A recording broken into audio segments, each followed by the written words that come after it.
السلام عليكم الحباب، كي دايرين؟ لاباس عليكم؟ نتمنى انكم تكونوا بخير وعلى خير ويلقاكم فيديو ديالي في تمام الصحه والعافيه.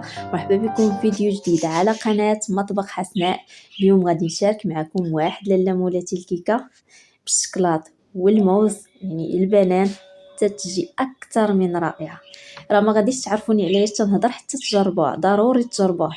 الخفه، اللذه، الشكل ديالها رائع.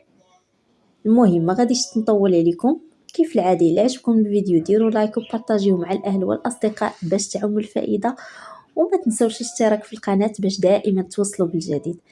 ندوز المكونات والطريقه ديال التحضير. بسم الله على بركه الله. كناخذ كاس ديال الخلاط الكهربائي. هاد الكيكه هادي غتجمعوا ليا كلشي في الكاس ديال الخلاط الكهربائي وغادي تخلطوا كلشي. ساهله هاد الكيكه وزوينه. راه قلت لكم، راه الا ما جربتوهاش ما غاديش تعرفوني علاش كنهضر. المهم كناخذ هنايا 2 حبات ديال الموز اللي تيكونوا متوسطين، من الاحسن انهم يكونوا طايبين شويه. انا عندي طريين ما طايبينش بزاف، ولكن راه عطاو النتيجه. عندي بيضه وحده، قبيصه ديال الملح كيف العاده، وكاس ديال السكر اللي ما كيكونش عامر بزاف لانه البنان راه يعني حلو. عندي كيس ديال سكر فانيلا، وعندي كاس ديال الزيت، وعندي هنايا كاس ديال الحليب. انا عندي 2 اكياس ديال الكاكاو المر. يعني ما كانش عندكم هذا الكيس هذا ديروا 2 معالق كبار، يعني غير تكون نوعيه لي جيده. هنايا صافي كنخلط المكونات مزيان حتى كيطحن ليا ديك البنان مزيان.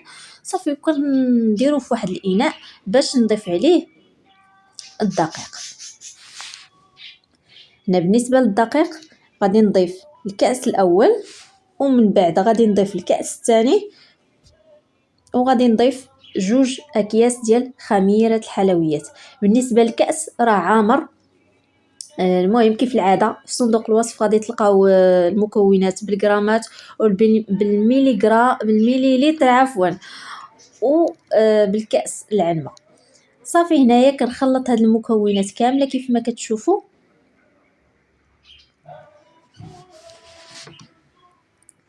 القوام ديالو راه تيكون شويه ثقيل كيف ما كتشوفوا. هاد الكيكه هادي راه اسهل كيكه ممكن توجدوها وتتجي زوينه بزاف.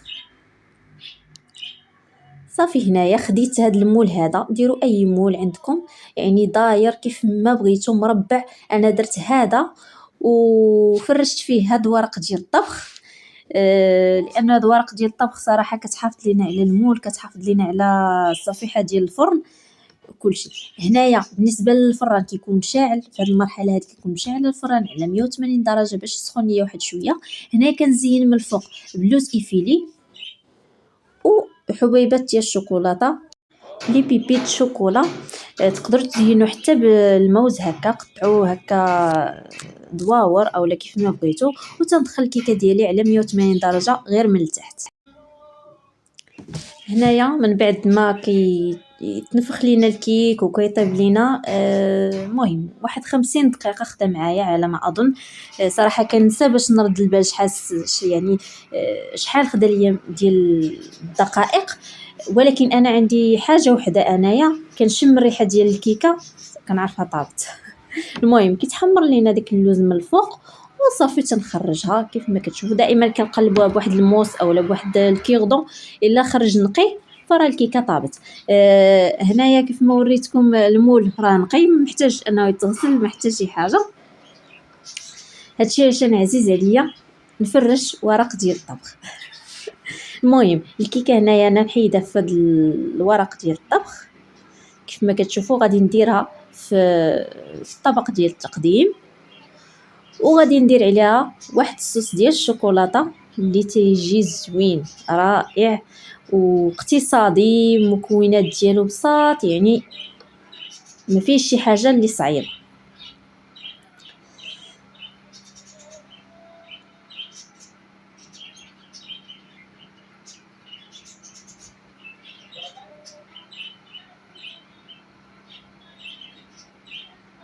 بالنسبه للمكونات ديالو عندي هنايا 10 ديال القطع ديال الشوكولاته. انا درت هنا غير الشوكولاته كالا، يعني بغيتو ديروا شوكولاتة 50% كاكاو ديروه اللي بغيتو.